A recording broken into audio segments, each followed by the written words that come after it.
Reed's cordless power beveler ships assembled in the CPB kit or unassembled when purchased as CPB adjustable beveler attachment. To attach the beveler to your own Bosch grinder, follow these assembly instructions.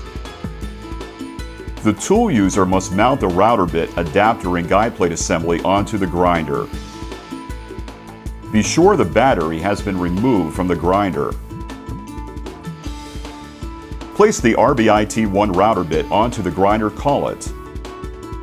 Position the bottom of the bit's cutting blades 3/16 to 1/4 of an inch above the top of the grinder collet and tighten the collet with the provided wrenches.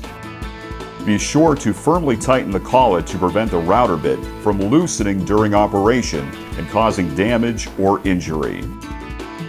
Place the adapter over the end of the grinder with the 3 cutouts facing up and the thumb screw hole 90 degrees to the left of the grinder's on-off switch.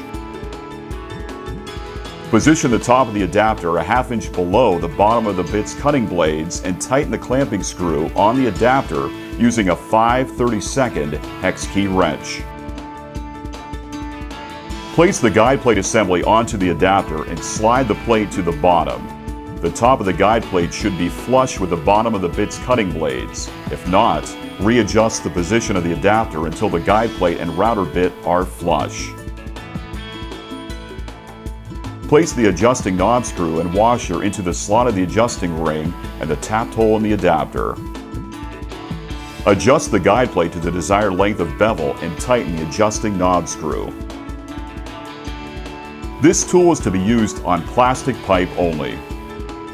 To adjust the depth of the chamfer, loosen the adjusting knob and slide the flange plate up and down until the required amount of router bit is exposed above the plate, and tighten the adjusting knob.